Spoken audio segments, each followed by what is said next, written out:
We need the multi-stakeholders to tackle the problems of the worst impact of the disaster events.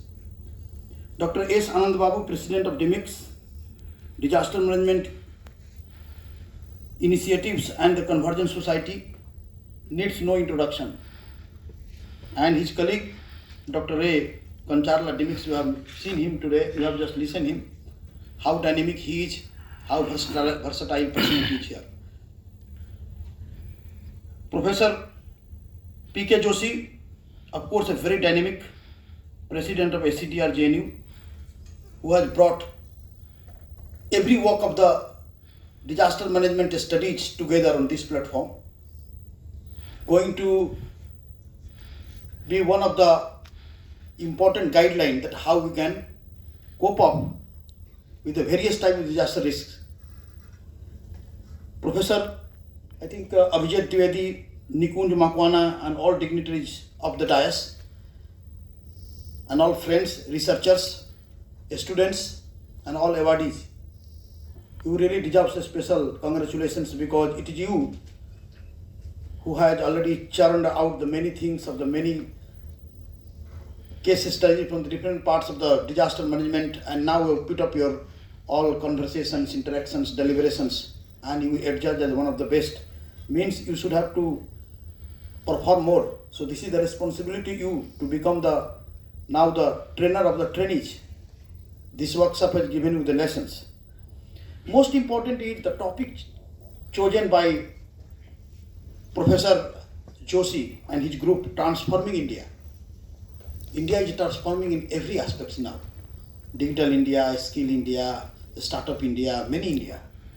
But once I come to the Transforming India reach to resilience, I little bit differ from the friend who told, if you are static, there is no need of doing resilience.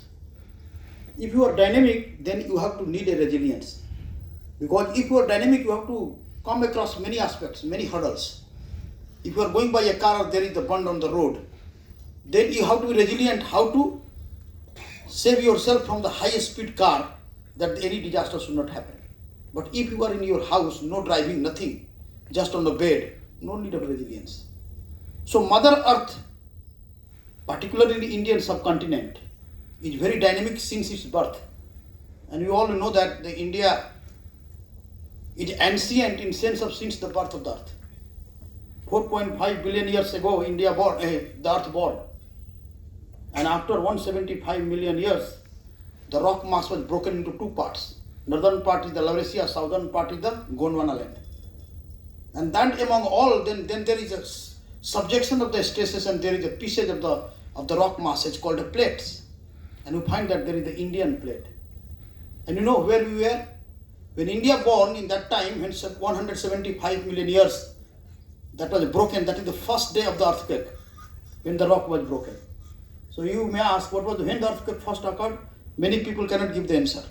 When the earth was born and after the 175 million or 180 million years, it was the parted into two parts, and that was the breaking or the breaking of that rock mass is the first day of the earthquake.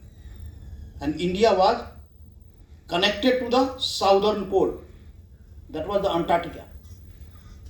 And Antarctica and today Indian plate is collided with the Eurasian plate in the Himalaya formed. So if you take a distance from the Antarctica to the Himalaya, it was 12,666 kilometers. So see the speed of the Indian plate from the Antarctica South Pole to today in Himalaya. It's motion, it's a speed. Sometimes hastened, sometimes diminished, sometimes reduced. I know that plate tectonics today, India is still moving, is still trying to go to penetrate to the Eurasian continent, and Eurasian continent is stopping us. And that's why there is fighting going on, and that's why Himalaya is the earthquake prone zone. Because there is a subduction collisional tectonics. If two persons fight, then one person go down, another person will override. And Indian plate is fighting because it is older and colder, so we are going down, so it is subducting Indian plate beneath the Eurasian plate. So India is still dynamic, transforming itself of its strength, coming across on the way of the journey.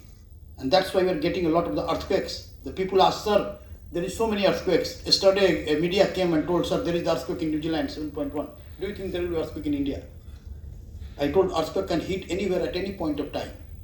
If there is shearing or bearing strength of the rock exceeded by the stress accumulation.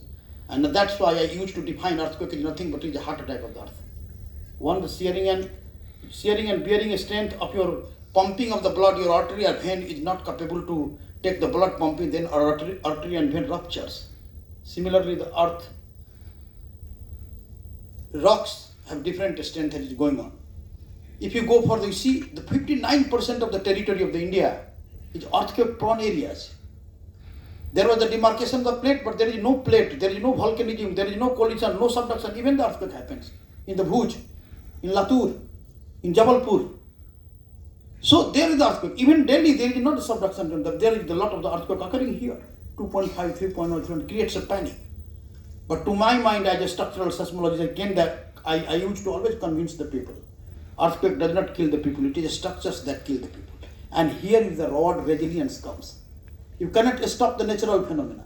You cannot predict the natural phenomena, particularly the earthquake. It is not like a cyclone and monsoon and tsunami. It was a very primary event whose mechanism is still not understand. What I define you the shearing and bearing, it is not so easy. Complicated processes of the earthquake genesis. So if the heart attack is predicted by the doctor by measuring the systolic and diastolic pressure as a precursor, then earthquake can be only predicted if you have the precursor to measure when, at what pressure and what temperature, at what depth rock is going to rupture, at what time, and what will be the size or the magnitude of the earthquake, then prediction. But we have predicted all three stages. We demarcated the zone. We anticipate there will be earthquake. We expect that there is earthquake. But the last stage is still we are working, and that is the authentication with respect to time, location, and its size. So science never tells anything impossible. And the climate change is now going to create a lot of havoc in the people. Climate change. There are many proxies of the climate change. Temperature changes, precipitations, sea level rise, global warming, all these things. Nobody thinking that earthquake occurrences is also a proxy of the climate change. If there is a global warming, there is the melting of the ice taking place in the polar region, in the Himalayan region. The load of the ice sheet is diminishing. So just like a dot pen, there is a spring, it was already pressurized. If pressure released, then the dot pen, the spring will go up, right? So this type of thing is on. So all science is taking place. But risk is there. Why? Because processes each sometimes becomes uncontrollable to our present infrastructural facilities or present capacity. Japan has more capacity, so it is more risk resilience than the India. They have made entire earthquake risk resilient structure and infrastructures. But they suffered in tsunami because their tsunami wall is only 15-meter height.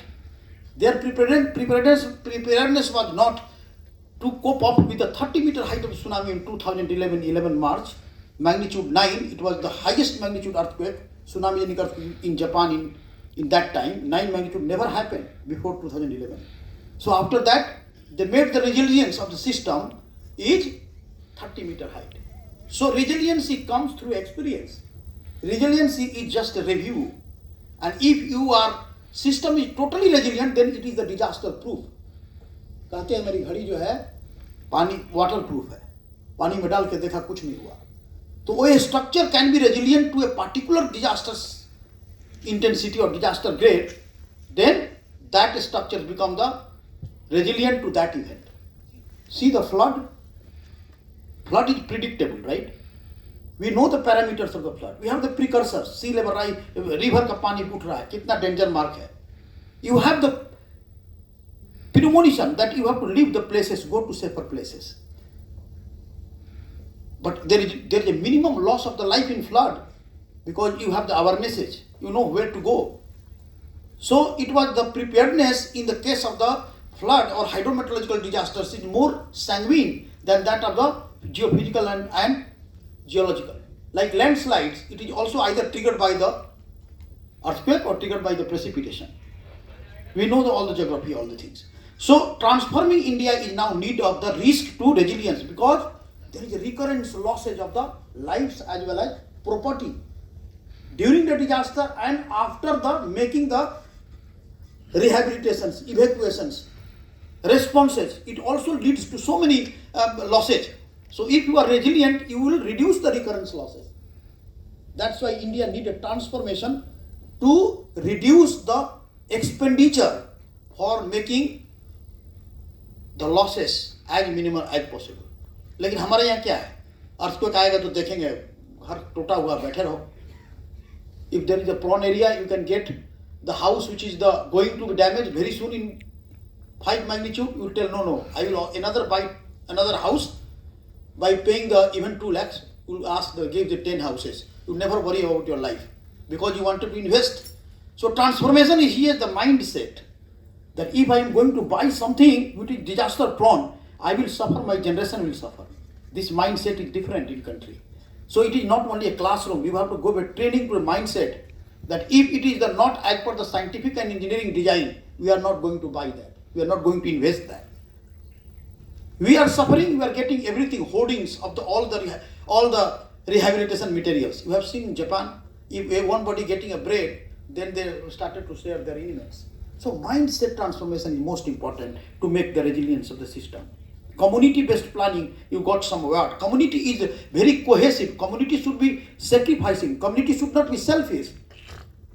That thing is needed. And I am very happy that India has a lot of disaster management institute, centers. I was in the course curricular formulations of Professor Lubna is here in the Jamia Millia Islamia. It is one of the wonderful courses. I am very happy that many who got the award. Congratulations. And others are also getting a SCDR, all Kerala and all different part of the country. So this reflects that the new generation is going to be more adaptive to the risk resilience programs. So this is the things, many things to be explained, told. But I would only like to quote one knowledge book, very old knowledge book called the Gita. It is not a religious perspects. It is for knowledge. Every good books has some knowledges to us, written by some experienced persons. And those written in that time, there was no any class, creed, religion, races. Every is the human and mankind. Disaster gives the lessons that everybody is the same in our eyes. We have to save the lives. Called इंसानियत जो लोग बोलते हैं. So भगवान कृष्ण अर्जुन को बोल रहे हैं इतना दिन से ज्ञान दे रहे हैं. तो ज्ञान विज्ञान तृप्तात्मा कुटस्थो विजितेंद्रिय. इतना दिन से आपको ज्ञान दे रहे हैं, ज्ञान को विज्ञान में परिणत करो. और विज्ञान का डिफिनीशन यहीं से आता है. व्हाट इज विज्ञान? सो ज्ञान विज्ञान तृप्तात्मा कुटस्थो विजितेंद्रिय युक्त चिते जोगी समलोष्टास्म कांचना. बोल रहे हैं कि जब तुम ज्ञान को एक्शन में एक्सपेरिमेंटली प्रूव कर दोगे तो विज्ञान हो जाएगा. तुम चलो इतना दिन का ज्ञान दिया, अब एक्शन में लो, एक्शन में लगाओ. आप इतने दिन से जो वर्कशॉप कर रहे हो, सब ज्ञान मिला, अब इसको आप एक्शन में लगाना है सोसाइटी के लिए. और जब तो एक्शन में जब ज्ञान भी होगा, विज्ञान होगा, तुम्हारी आत्मा की तृप्ति होगी कि जो सीखा वो चलो काम किया. कुछ तो विजितेंद्रिय, तब तुमको कोई लोभ लालच और किसी आदमी से नहीं, उसको बचाना उसको नहीं बचाना है. कुछ तो विजितेंद्रिय, लोहा सोना और पत्थर सब समान टाइप का लगेगा. तो ये है ज्ञान का सबसे बड़ा प्रकाष्ठा कि इसको ज्ञान जो मिला उसको विज्ञान में परिणत करें, इरिस्पेक्टिव ऑफ फैकल्टीज, अपना माइंडसेट लगा के. अब तब ये जोशी जी का और आनंद जी का, या हमारे जो ये कंचारला जी से मेरा परिचय जब सार का मैं डायरेक्टर था, एक बार रिस्क रेजिलियंट फॉर चाइल्ड हुआ था programme, I think you have forgotten, P J Chakravarti, I took the charge of director and you organise some programme on the basis of all the things. I remember that. So I think you take the blessings from the all stalwarts here on the dais, and I wish all the best that Professor Joshi can able to organize such type of not national now, international, whatever he gained through, and country needs to a lot of the churning of the mind to change the mindset to really transform India from risk to resilience. So if there is a risk, there is a resilience. If there is a dynamism, there is a risk. And if there is a resilience, there is resilience means risk proof also. So let us work together. Thank you very much for present sharing. Jai Hind.